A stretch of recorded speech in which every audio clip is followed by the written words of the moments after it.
I'm happy to be an evolution believer, but I'm very respectful of other people's opinions. And the good story, or the good news about my story, is that plants were here in both stories first. Right? Plants were there in both stories at the beginning. They were here before us. And if you think about this partnership between us and plants that has really propelled us to be the most successful species on this planet. Yes, we share it with animals and insects, and we share it with microbes and so on, but we are the top of the heap. And if you go back and sort of think about what those plants have done for us over this period of time, you know, like, for example, giving us shelter, putting up, you know, shelter from the elements from outside, from Mother Nature. In wintertime, when we are cold, we put the logs on the fire and we get some warmth. What about the dance of breath? What about how we breathe out? CO2, we breathe in O2. What do plants do? Yeah. The reverse.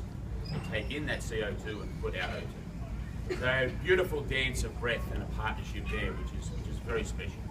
But probably the thing they do the most that really we've got to be so thankful for is that big ball of fire in the sky called the sun fires down that energy onto our soil with the nutrients, and the atmosphere with the nitrogen and the hydrogen, and then of course the giver of life, the H2O, comes down and things pop out of the ground like cucumbers and pineapples and celery and kale and ginger and beans and whole grains and seeds and all sorts of things that have combined that Mother Nature's power in and it harnessed it inside these things that we call plant food, which is fruits, vegetables, nuts, beans, seeds and whole grains. And that's a real gift. Now yes, we actually help plants. You might not think about this, but we actually help plants too, by the way. And it's funny how when plants are ready for their fruit to be picked or taken away from the tree, they make it beautifully and colourful. They advertise that to us. They make it look. And of course, a third of our brain is devoted to eyesight and colour. Think about how many other species on this planet see in colour. Not that many. The other ones that do are ones that eat more than one thing. If you just eat one thing, you see in black and white. So we see in colour, not because of these colour TVs and the beautiful covers on all the books here at Plants and Know, but we see in colour because of the red, the purple, the green, the yellow, the orange, the colours of the fruit and vegetable rainbow. And so this partnership really has been very special.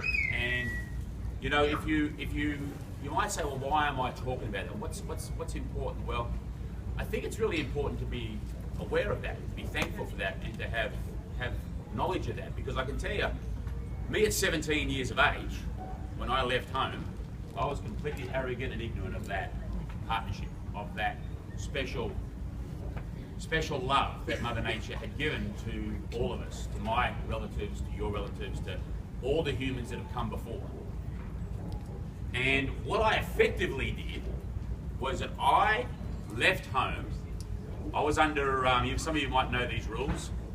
You might have had them in your day, or you might have them now, that it's like my mum and dad was, our roof, our rules. And those rules meant no soda and no chocolate and no stuff that was in the house. We went to McDonald's on Friday night. That was our ritual. We had Chinese. I was brought up as a Catholic, very Catholic family in Sydney, and we would go to McDonald's on Friday nights. Dad was a surgeon. We'd all meet the family. That would be the only night we'd actually have dinner because he was working late nearly every night. But we'd have dinner at McDonald's near the hospital, 6 p.m. And of course, during Lent, we had to put up with that fillet of fish, cheeseburger for those 6 weeks. And then on Sundays after Mass, we always had a 6 p.m. Mass, and then after Mass we go to a local Chinese restaurant. And that was kind of our 2 nights out. Now, if Mum and Dad went out on a Saturday night, we might get lucky and have like fish and chips or some takeaway, but generally they stayed at home. So we had 2 nights a week where we would go out and have some fun. But so when I left home at 17, I didn't go to university, I didn't go to college, I went straight into the workforce. And so I started making money. It wasn't a lot, it was like $126 a week, but still, that was a lot to me at 17, and I had my own place. So of course my fridge, when you opened up the door, it was just black. It had Coca-Cola everywhere. And of course the cupboards were filled with bars and Kit Kats. We have a cookie called a Tim Tam. I don't know if anyone's heard of a Tim Tam, but we have a Tim Tam in Australia, which is like the bee's knees, and that was really good. It's like your Oreos. It's famous as Oreos. And anyway, so what I did, and I didn't realise what I was doing, is effectively, when I left home, I said goodbye to mum and dad and my brothers and sisters. I said goodbye to the family, but I also said goodbye to Mother Nature. But I didn't know I was doing it. I kind of basically, looking back in hindsight, I gave Mother Nature the bird. I kind of said, you know what, all the effort, all the work, all the glory, all the magnificence, you know what, I'll be fine. I'm Joe Cross, I'll take it from here. There's a whole bunch of guys down here, they wear white coats and they make food. They're in this processed world and they create food and they make all this food that actually I want to spend my time dipping my feet in their bucket. That's where I want to get my food. And that's the processed world. And of course the animal world. Because there's only three things you can eat: plants, animals, or processed food. And so I wanted to spend all my time down here in processed food world, and I did that. That's what I chose. It was my rules, my roof, and that's what I did. No one forced me. I just said, goodbye, Mother Nature, I'll catch you later. Now, I don't know too many things in this world. There's not a lot of things I'm certain of. I really am. I believe that there's so much to learn. You've got to be open. But if there's one thing that I'm really positive about, is you cannot ignore the biological laws of cause and effect. And us humans, while we're really good, we can't do everything. And there are certain things that if you actually do what I did, and you ignore Mother Nature, and you say no to the plant world, it's not a case of if you will break, it's a case of when you will break. Now, the human body is pretty spectacular. Trillions of cells that make us up to be the magnificent you and me that we are. It's very resilient, this body. And so, you know, at 17 when I decided to make this choice, by the time I was 20 and 22, I was still fit, running 10 miles, I was playing football, I was bashing blokes, I was getting bashed, I was getting up, I was strong as an ox. And 10 years later, I was even strong. But it caught up with me 15 years later when I was 32. And I woke up one morning and I was broken. Went to bed not broken, I woke up broken. I'm a pretty binary guy. I believe in the binary kind of nature of life. I know there's grey, but I kind of like, I feel the binary works better in the way that I construct things. So I like this male, female, there's awake, asleep, there's dead, alive, there's pregnant, not pregnant, there's zeros and ones when we look at our phones, the computers. And so I also think that in terms of health, there is broken or not broken. So everyone here tonight can only ask themselves that question. You can't, you know, you can talk to doctors, you can talk to that, you can get an opinion, but I believe that you know if you're broken or you're not broken. Now, some of you might be really broken and you've been broken for a long time, and so there's no question that you're broken. Some of you might go back and forth between broken and not broken, and it comes and goes, and you have good weeks and bad weeks, and you're on the fringe. And others of you may not ever be broken, never been broken, but I don't know anyone who's perfect. Anyone here know anyone perfect? I know some people who think they are, but I don't know anyone who is. And so we can all do with some tweaking. And so I was looking at this and I thought, you know, what happened to me when I broke is I do what everyone else does. But when you break, what do? You go along to people that have sacrificed their life at university and college to go and help people. They're called doctors, they're called nurses, they're in the medical world. I'm sure we've got some doctors here tonight. I know my good friend Kari Diolis is here. She was in movie number 2. I'll just be introducing her later. But these people give up a lot of their life to help people. And they also have all these long letters after their name. Okay? And they wear the white coats. It's kind of like funny. You go from one set of group of people with white coats to another group of people with white coats. And you go and knock on their door and you go and see them and you tell them, I'm not well, I'm broken. And you effectively outsource your health. And you say, hey, listen, not my problem. Here's a bunch of money. Go, I'm busy over here. You fix me, all right? All right? Let me know when I'm fixed. Come back to me. I'm busy. And that's what we do. We go and hand over our responsibility. Some of us spend a lot more time with doctors trying to work out together, but most of us, we haven't got time, or we just like dump it and say, your problem, not mine. You're the one who's gone to university, college, you're the smart one. Fix me. And that's what I did. I went and said, here's a bunch of cash, fix me, come back to me when you've got a result. 8 years later, no result. I changed teams, kept finding other teams that I was outsourcing my health to. These guys weren't doing a good job. Went to these guys, spent thousands and thousands, over hundreds of thousands of dollars trying to find a cure for my chronic urticaria angioedema. My immune system was broken and confused. Now, when you hear what I've talked about, like turning back on Mother Nature, outsourcing, you can see where this is leading. I mean, I'm thinking I'm quite smart at this stage of my life, but really, pretty stupid, right? Pretty dumb. No more was this evident to me on my 40th birthday. And I don't know what it was. People ask me what happened, what was the change, and what was it about turning 40? I really don't know. I mean, all I've been able to pinpoint is that when you have a 3 in front of your age, it's like close to a 2, but a 4 is close to a 5. And like when I was 10 and I was at school, I remember like my dad's friends being 40 and having heart attacks, and I felt that was really old when I was 10. And all of a sudden now, I've got like a 4 in front of my age, and it's like, but I went out to celebrate the night before, and a buddy of mine who actually lives here in Cleveland, who was at my 40th birthday party, he's running late, he was here later, and I was going to say to him, if he was here, I was going to say, he remembers, it was like, what did I have to celebrate? How did I celebrate? I went with a bunch of friends, we went to a Chinese restaurant in the northern beaches of Sydney, and I had 10 beers, but 10 pints, you know, we call them schooners, they're like 10 big glasses of beer. I drank 2 bottles of wine, I had a half a bottle of vodka, I smoked 2 packets of cigarettes, and I had enough Chinese food that would have made half of Beijing happy. So, welcome to 40. Welcome. Now, I don't know how I got home. I know I didn't drive. I know that, but I just don't know how I got home. But when I got home, or when I woke up, I should say, it was about lunchtime, and that was actually my birthday, so we went out to celebrate the night before, last night of my 30s. Nice way to celebrate, eh? Now, when you wake up in the morning, like I've done every morning for the last 8 years, you're on autopilot. When you have a chronic disease, when you take pills every morning and every night, it's just autopilot. You get out of bed, I'm in my birthday suit, which needs no clothes. I walk in there and I open up the cabinet, get my pills out, and I close the cabinet, and there's the mirror. And looking back at me, it was like, boom, who is that? How did this happen? What? Like, I remember 20 years ago like that. It was just like that 20 years ago. And here I am at 40, and who's this person looking back? I'm 320 pounds. I'm pre-diabetic, I'm high cholesterol, high blood pressure, and I'm taking pills night and day for a chronic disease for 8 years. How did I become this fat old white guy? How did this happen?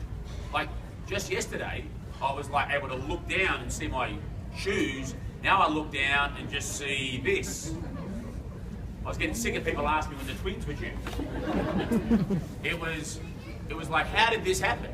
I can tell you right now, I did not leave school. I didn't like fill out a form and say, when I'm 40, yeah, I'll take a bit of diabetes, that'll be good, some high cholesterol, you give me a double dose of that, yeah, I'll have some of this. I'll take an extra 120 pounds, oh yeah, give me that. No, getting sick, breaking, like I like to call it, that's what happened to other people. That didn't happen to me. No, that's other people. But here I am, and it's like, okay, I'm broken, and we have an expression in Australia which is do your business or get off the pot. Okay? I think you have I've PG'd it here, but you've got a similar idea, which is like stop procrastinating and actually do something. All right? Because I've been procrastinating. It wasn't like I didn't know I was 100 pounds heavier than I should be. You know, it wasn't like my mum and dad weren't in my ear for the last sort of 10 years about my health. I'm sure some of you can either be the recipient of that constant, or you are caring and loving someone and want to help someone, and you might be the person who's in someone else's ear. Well, let me tell you, it doesn't work. I've never gone up to someone on the street, or I've never found anyone on the street that's like 50 pounds overweight, and I've gone up and said, listen, have you got any idea that you're actually 50 pounds heavier than you should be? They've turned around and gone, oh my God, thank you for telling me. That's made all the difference. I had no idea. No.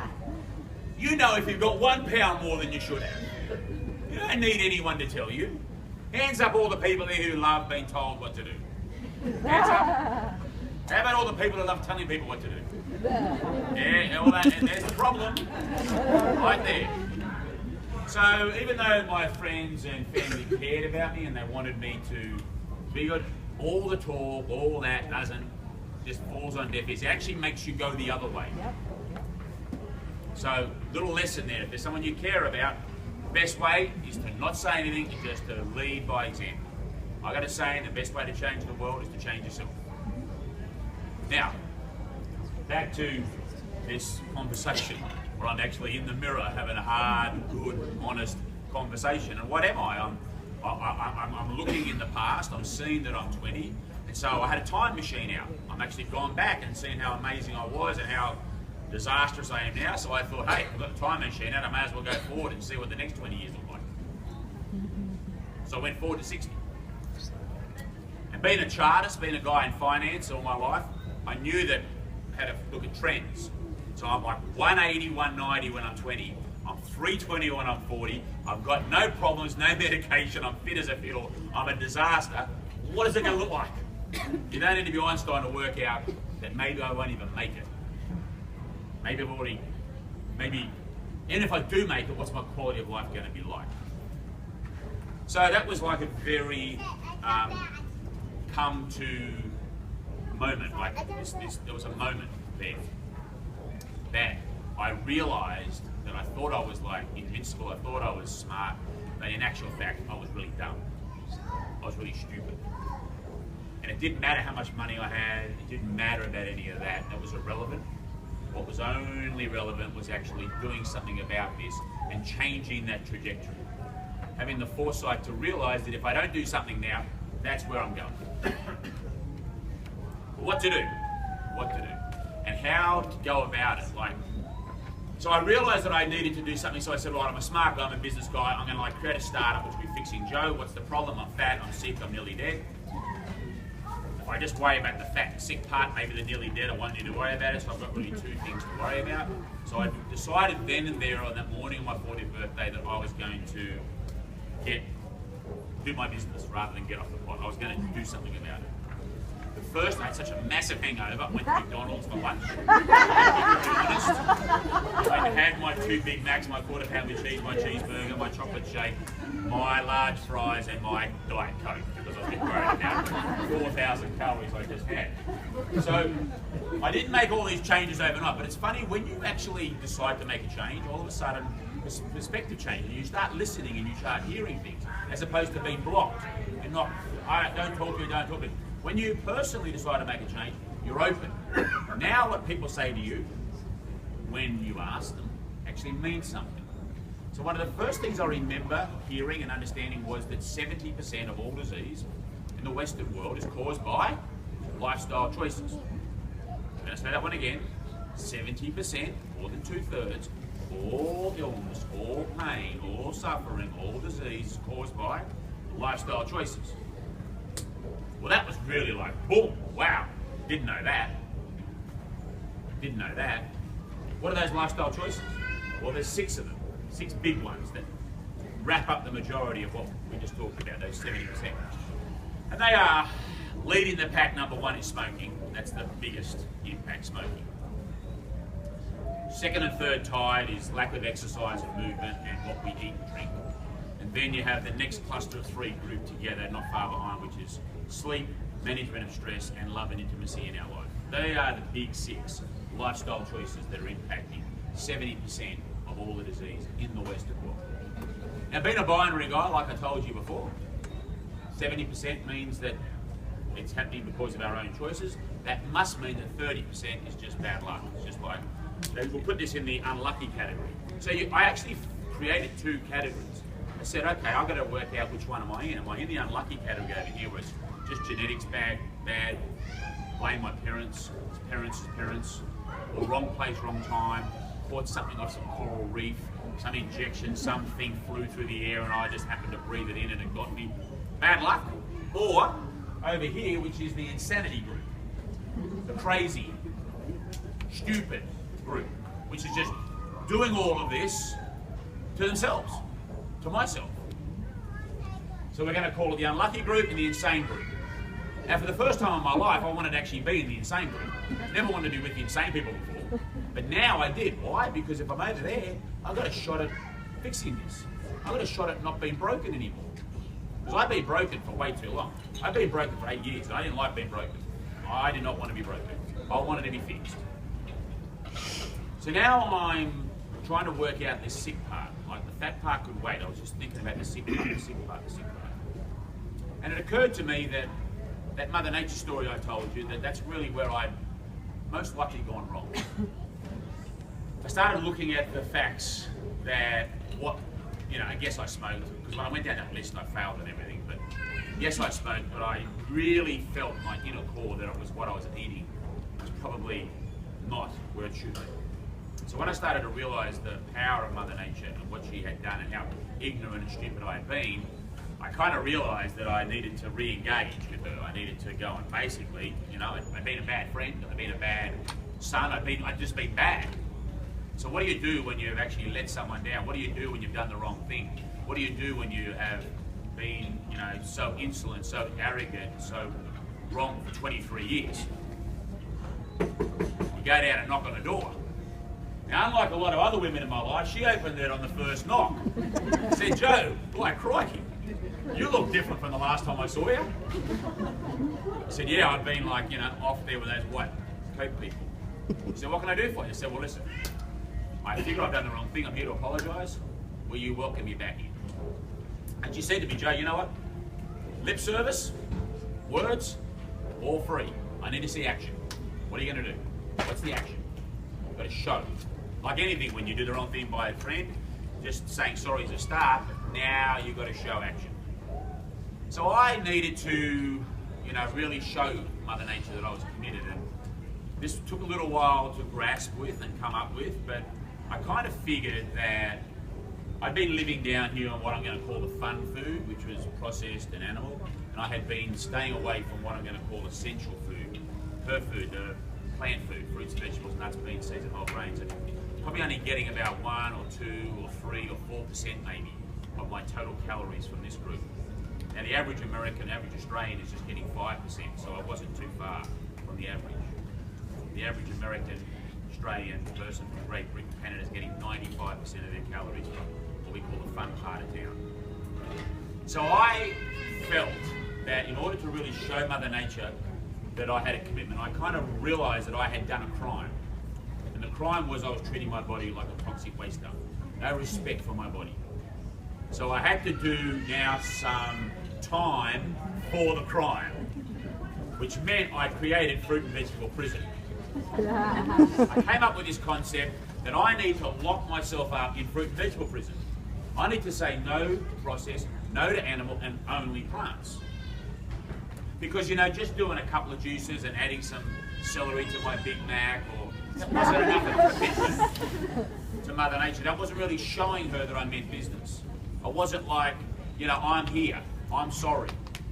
I come with contrition, I am back. Wasn't enough. I had to really show her. So I didn't know how long I had to show her for, but I needed to work out a plan. Am I in the insane group, or am I in the unlucky group? Now I figured I'd done 23 years of knocking myself around, rounded it down to 20. So I thought, hey, 10%. Judge, jury, and executioner. Down came the gavel and I said, Joe, you are committed. Go to jail, do not pass go, 2 years, fruit and vegetables, nuts, beans, seeds, whole grains, water and fire, nothing else. You have no coffee, no tea, no alcohol, no soda, nothing, no oil, no nothing except fruit, vegetables, nuts, beans, seeds, whole grains, water and fire for 2 years. Now, that may not sound like prison to a lot of you because you might love your plans, but let me tell you, you get between here and here with anybody and you tell them they can't have these things, that's like them going to prison. But I felt that I needed to do it. And if after 2 years of doing that, I was still sick, I was going to self-proclaim myself in the unlucky camp. I was going to say, well, I can't do much more of a commitment than that. If I'm still taking medication, if I'm still sick, if I'm still broken, then my illness is a genetic one, and no matter what I would have done, it wasn't lifestyle choices that got me where I was. That was my thinking. Now I've got the fat problem, right? Because remember, I was fat and sick. I've just solved the sick problem, but now I've got to deal with the fat problem. So I started to think about fat. Now, I don't know about you guys, but I used to love. I still love it, but I don't do it anymore. I sort of like to do it, but I don't do it. I used to do it, and that is sit on the couch on a Saturday for about 8 hours, watch football, eat pizza, drink soda, and have lots and lots of chocolate ice cream. Now, I was like, so why is something so fun, like so bad? It's like, just doesn't seem right. It just doesn't feel like all these things we love doing, which is all this condensed calorie, sugar, fat, salt that tastes so good that you just love pouring into your body. You just sit back there and click the channel and watch this, and it just makes you fat. So my question wasn't like, how do you get fat? We all know that. The question is, why do we get fat? Like, what's the reason? Why are we cursed with this thing? Well, it turns out it's not a curse. It turns out it's really important. When I go and speak to the experts, and I'm about 6 months in now to when that first conversation, I'm trying to work out what to do with the fat.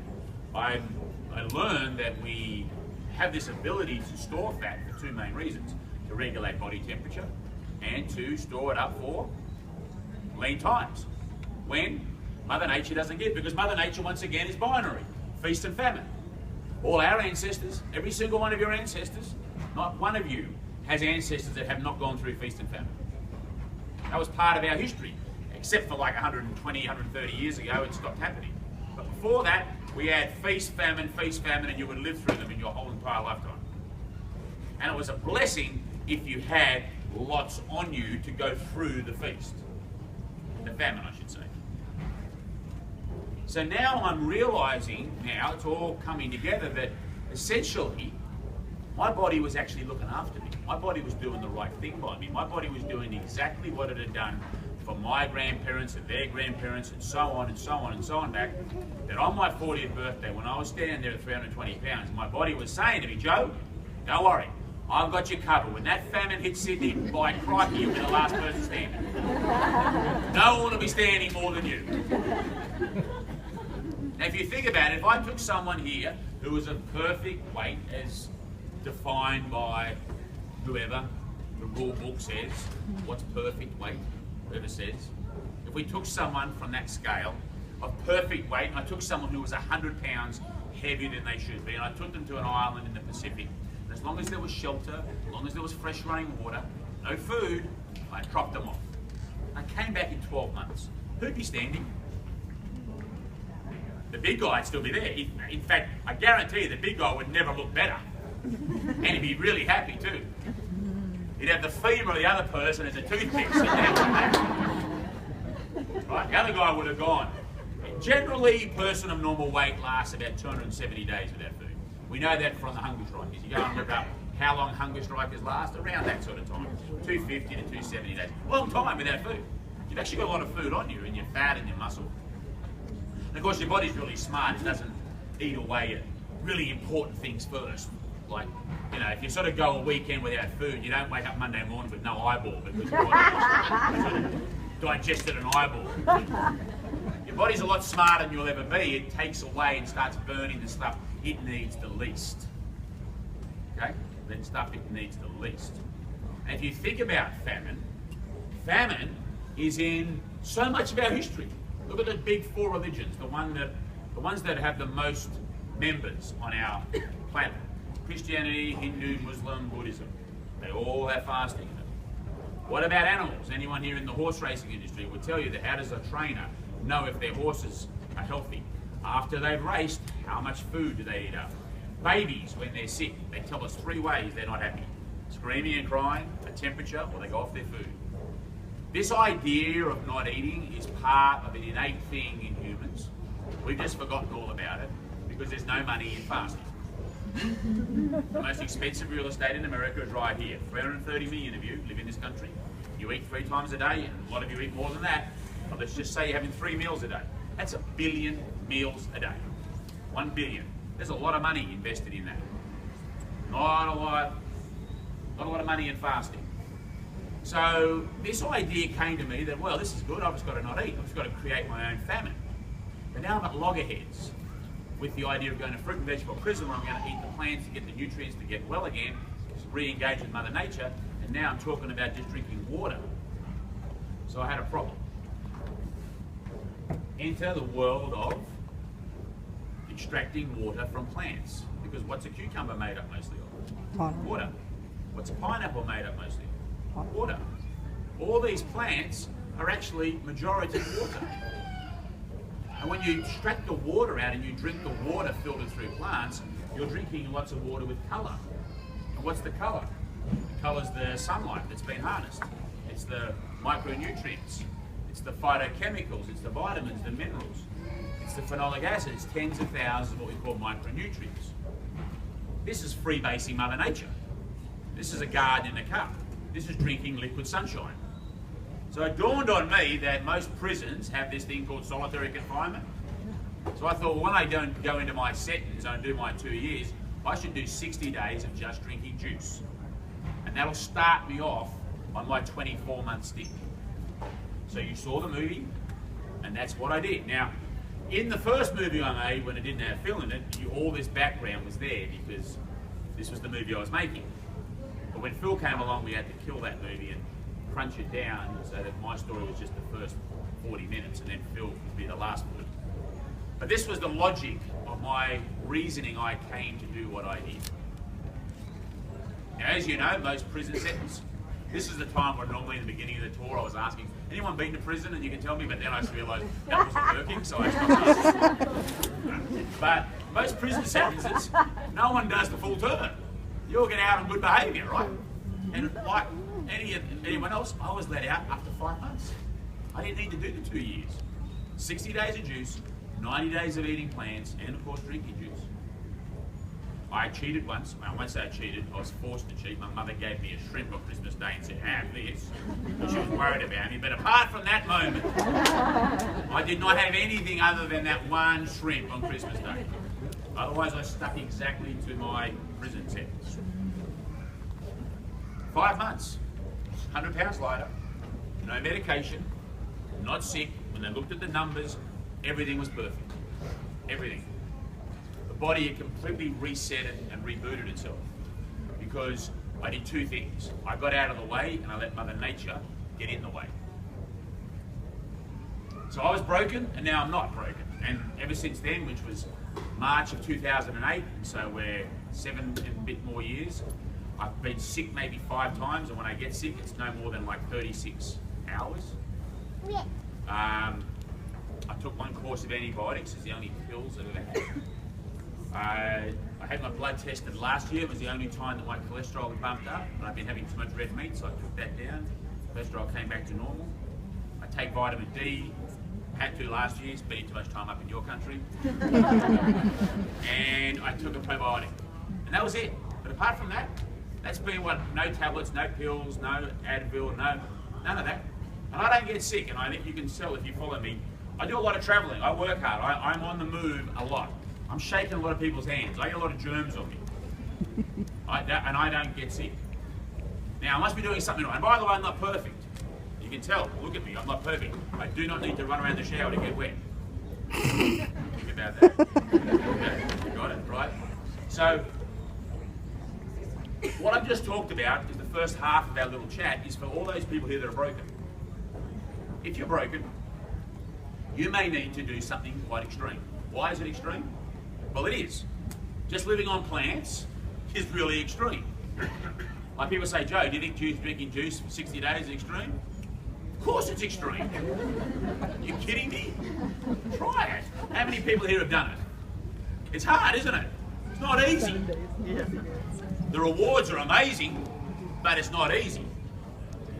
So people say, well, why? I go, hold on, let me just rephrase the question that you just asked me. What I was doing before, living on 95 or 98% of my food from Fun Town, and only 3 or 4 or 5% from Essential, that was extreme. What I was doing before was extreme. I'd been extreme for 23 years. And look what was happening to me. Now, because everybody's doing it, doesn't make it normal. It makes everybody's extreme. But this is the problem when we see all our friends and everyone around us and the whole society all doing what we're doing, we think that's normal. But that ain't normal. The way we're living right now, this isn't normal. The way we're, and not you guys, but the general population, the whole of America, the whole of Australia, Great Britain and Canada, where I go to, it's not normal the way that we are living. We are the first population or civilization that looks at food in as good and bad. I mean, how many people look at food here as being good or bad for you? Looking at food saying good or bad, right? No one used to do that. You think that used to happen like 100 years ago? No. They look at it and go, will this kill me or can I eat it? It wasn't good or bad, it's going to put on weight, it's going to whatever. So this extreme side, this extreme thing, I believe if you're broken, you need to decide which camp you're in. The unlucky camp, the insane camp, and over to you. It's not for me to tell you what to do, but I'm telling you what I did. And that's what tens of thousands, if not hundreds of thousands of people who have seen my films, watched our, come to talks, looked at the content, read the books, that's the choice for them. The book we're talking about tonight, this is not the book for people who are broken.